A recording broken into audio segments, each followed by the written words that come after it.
Moi, je suis un homme de premier jet. Je donne tout ce que j'ai dès le premier coup. Après, je relis bien évidemment à la fin et je reprends des trucs. Mais c'est toujours à la marge. Bonjour, nous sommes ravis de vous accueillir. Pouvez-vous vous présenter, s'il vous plaît? Bonjour, donc je m'appelle Nico Takian, je suis auteur de romans. Mais avant ça, j'ai fait beaucoup de choses. J'étais auteur de romans de bande dessinée, scénariste de bande dessinée, scénariste à la télévision, scénariste au cinéma. Je crée des jeux de rôle. Et j'ai écrit donc 12 romans aux éditions Calman Levy, des thrillers. Réécrivez-vous beaucoup quand vous travaillez sur un roman? Très peu. Moi, je suis un homme de premier jet. Je donne tout ce que j'ai dès le premier coup. Après, je relis bien évidemment à la fin et je reprends des trucs. Mais c'est toujours à la marge. Après, je donne à mon éditrice qui, dans 90% des cas, me fait aussi des remarques qui sont, je dirais, qui n'attaquent pas la profondeur, soit de la structure, soit de l'histoire, soit des personnages. C'est à la marge aussi. Donc en fait, très peu. Je sais que j'ai des camarades qui adorent réécrire et réécrire, réécrire. Moi, je déteste ça. D'ailleurs, j'écris trop d'histoires entre les scénarios, la BD. C'est-à-dire que je pourrais pas le faire. C'est-à-dire qu'une fois que j'ai fini un roman, bam, je l'enlève et je passe au suivant et ainsi de suite. Revenir comme ça, ce processus de travail long, c'est pas du tout ma manière de bosser. Les tropes sont-ils un outil utile ou quelque chose à éviter? Bah oui, de toute façon, en fait, tout se répète. Donc c'est pas le problème, c'est pas ces schémas, c'est que en fait, il faut se les approprier déjà et puis il faut les réinterpréter. Mais ça, c'est vrai pour tout parce qu'en fait, de toute manière, tout a été écrit donc d'une manière ou d'une autre. Donc c'est le problème de l'écriture, c'est pas de savoir si tu utilises des éléments de la même manière que les autres, c'est comment est-ce que tu arrives par ton prisme à raconter des histoires avec les mêmes éléments que les autres. Mais d'ailleurs, quand tu commences à écrire, ce qu'il faut, c'est avoir une boîte à outils, quoi. Donc cette boîte à outils, elle est construite avec tous ces éléments-là. Donc c'est pour ça que je disais au début qu'il fallait avoir une certaine culture, au moins un minimum, qu'elle soit de la lecture, des films, la vie, être curieux des gens, parce que en fait, tu vas utiliser tout ça pour recréer du neuf avec du vieux, d'une certaine manière.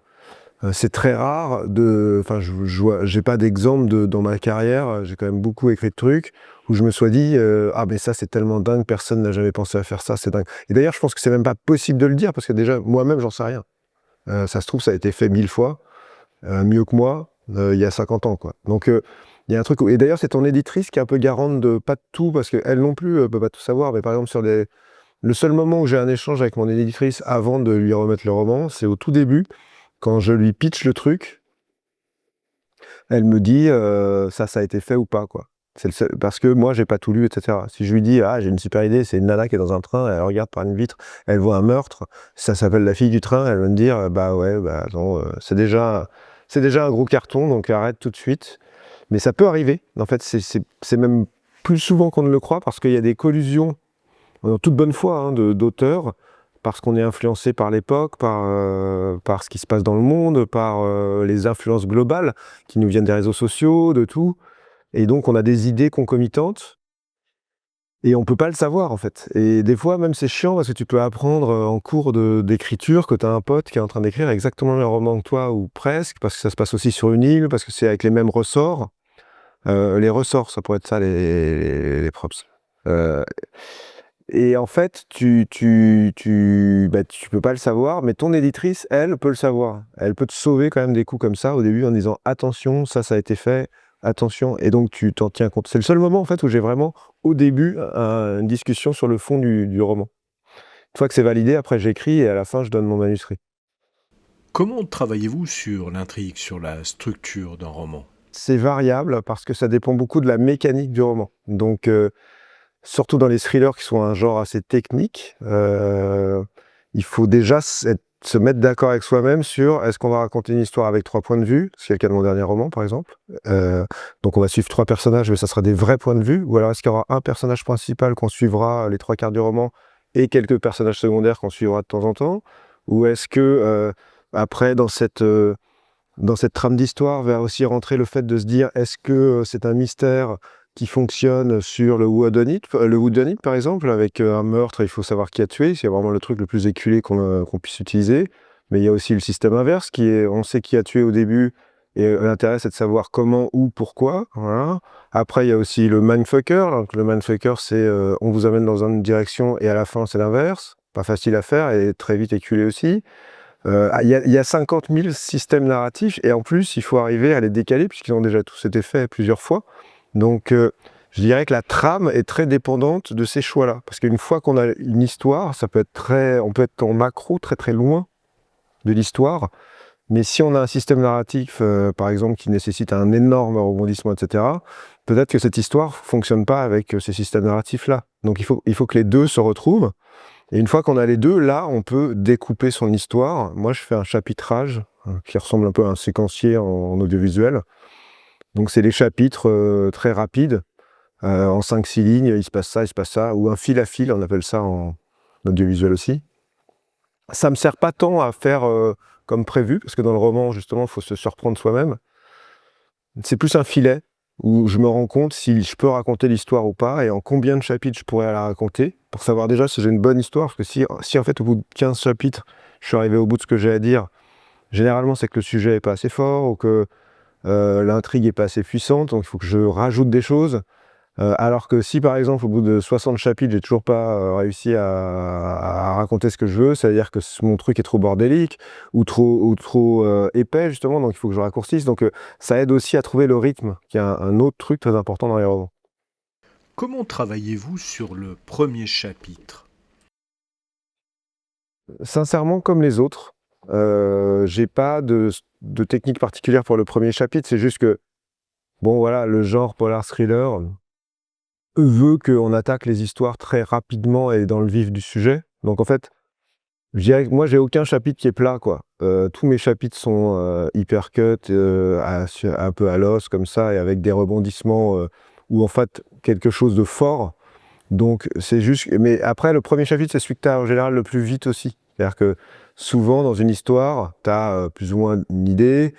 euh, et puis, tu as le premier chapitre, justement. Tu as le démarrage. Tu te dis, ah, l'histoire, elle commence comme ça, parce que tu étais hyper enjoué de commencer l'histoire. Ce qui est plus galère, c'est le milieu de l'histoire. La fin, généralement, tu sais aussi, tu dis, à un moment, il va y avoir là ça, et après, ça va aller comme ça. Ok.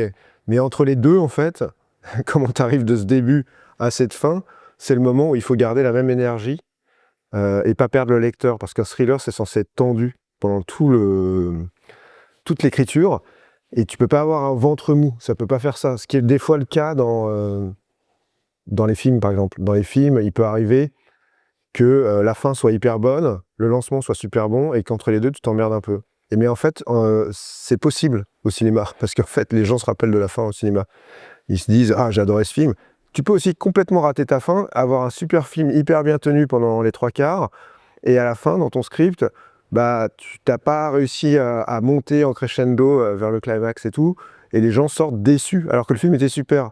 Donc, mais en roman, par contre, c'est pas la même chose. En roman, ça se lit sur un rythme plus long, les gens ont plus de réflexion, et donc tu peux pas avoir un moment où la tension diminue, c'est impossible. Donc, surtout dans un thriller. Donc du coup, voilà, après, une fois que tu as fait ton premier chapitre, il faut tenir le rythme jusqu'à la fin, quoi. Comment créez-vous vos personnages? Le personnage, c'est le point le plus important d'une histoire, c'est généralement ce dont on se rappelle, parce que l'histoire est au service des personnages, et pas l'inverse. Et en fait, pour qu'ils existent réellement, ces personnages, il faut donc effectivement qu'ils soient construits en 3 dimensions, à 360 degrés. Il faut que ça soit à la fois ce qu'ils incarnent, leur caractérisation, comme on dit au cinéma par exemple, mais aussi leur psychologie. Parce qu'en fait, quand on écrit des romans, il y a une grande partie qui est axée sur l'intériorité des personnages. Donc si on n'a pas la psychologie des personnages, on n'a rien à dire. Ou alors, pire, on dit des trucs qui ne sont pas cohérents. Et comme les personnages en plus évoluent beaucoup dans un roman, plus que dans une fiction télé par exemple, ou dans une fiction de cinéma aussi, parce que le format est plus court et parce que c'est pas exactement la même manière d'écrire des histoires. Et ben dans un roman, l'intériorité des personnages, c'est 80% du roman, et il faut donc les connaître parfaitement bien avant de les dialoguer, avant de les mettre en situation et les écrire, ce qui nécessite des constructions psychologiques. Alors comment est-ce qu'on fait ça? Il y a plein de manières de le faire. La première, c'est déjà d'y connaître quelque chose, hein, c'est-à-dire que, il faut connaître les bases quand même de la psychologie humaine. Il faut être un peu curieux, observer les gens autour de soi. Faut sans doute avoir un peu de bouteille dans la vie aussi, parce que c'est compliqué de raconter des gens quand on n'en connaît pas ou tout simplement d'avoir une richesse narrative quand on n'a rien vécu. Enfin, il y a un truc où tu vas puiser beaucoup en toi aussi. Donc il faut aussi faire beaucoup d'intériorisation, beaucoup d'autopsychanalyse, pour essayer vraiment d'être sincère dans la création de ces personnages. Comment gérez-vous la question du point de vue? C'est-à-dire, qui est le narrateur, qui raconte? Il faut que le point de vue soit, le choix le plus émotionnel, possible. C'est-à-dire que, il faut se demander par les yeux de qui donc la scène ou l'histoire sera racontée avec le plus d'émotion à transmettre au lecteur, et pas se tromper sur le personnage. Et souvent aussi, il faut se demander, si le personnage le plus attendu dans l'histoire et dont on pourrait se dire: «Ah bah tiens, on va être de son point de vue parce que c'est à lui qu'il arrive le truc». Si c'est vraiment le point de vue le plus intéressant ou pas. Ça pose aussi des questions au début. Par exemple, là, je suis en train d'écrire un bouquin, le prochain, qui se passe en Alaska, dans les années 25.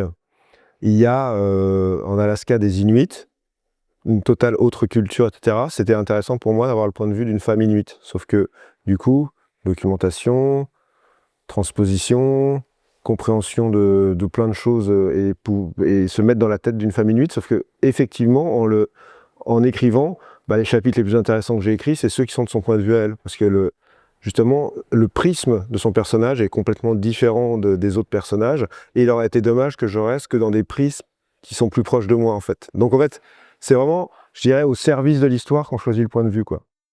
L'intelligence artificielle est-elle une menace ou un nouvel outil? C'est très, compliqué de répondre à cette question. C'est bien évidemment un outil pour moi. C'est-à-dire que de toute façon, je veux dire, on peut raconter ce qu'on veut.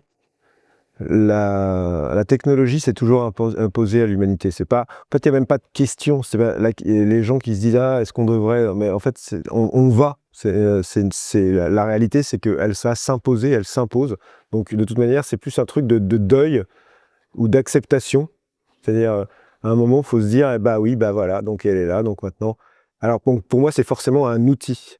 Après, cet outil, effectivement, il va causer d'énormes problèmes.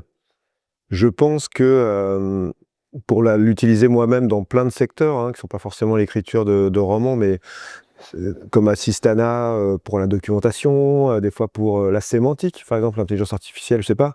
Moi, je me fais des romans, qui se passent dans la neige, j'en ai fait plein. À un moment, la sémantique, le champ lexical, du froid et de la neige, j'en ai un peu marre, en fait, d'aller me retaper des vieux glossaires, de synonymes et de trucs comme ça.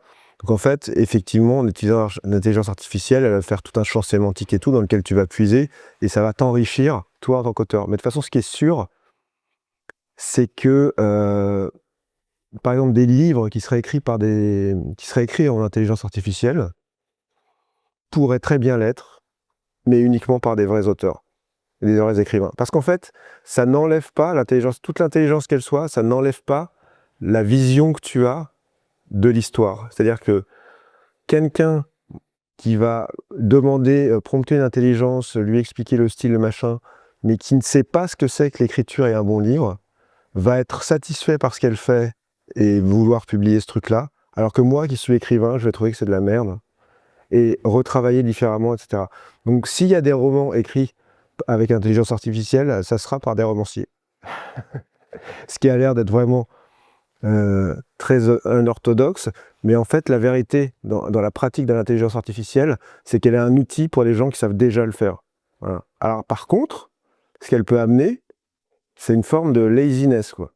C'est-à-dire que à un moment, tu peux te dire: «Bah, c'est quand même plus facile, hein, donc je vais arrêter de réfléchir et je vais» et cetera. Si toi, tu sais déjà le faire et que tu as quelqu'un que tu peux guider à le faire, tu peux te retrouver à ne plus rien faire, en fait. Et c'est ça le problème de l'intelligence artificielle pour moi et le risque pour les auteurs, entre guillemets «les vrais auteurs», c'est de trop se reposer dessus et donc de perdre un truc essentiel qui est le dialogue intérieur que tu as avec toi-même, sur ta petite voix intérieure qui t'aide à raconter ces histoires et qui dit attention, moi j'ai un truc à dire, c'est ça. Ça, tu peux pas le déléguer à l'intelligence artificielle. C'est-à-dire que tu peux l'avoir que avec toi-même, et c'est ça qui crée un auteur pour moi.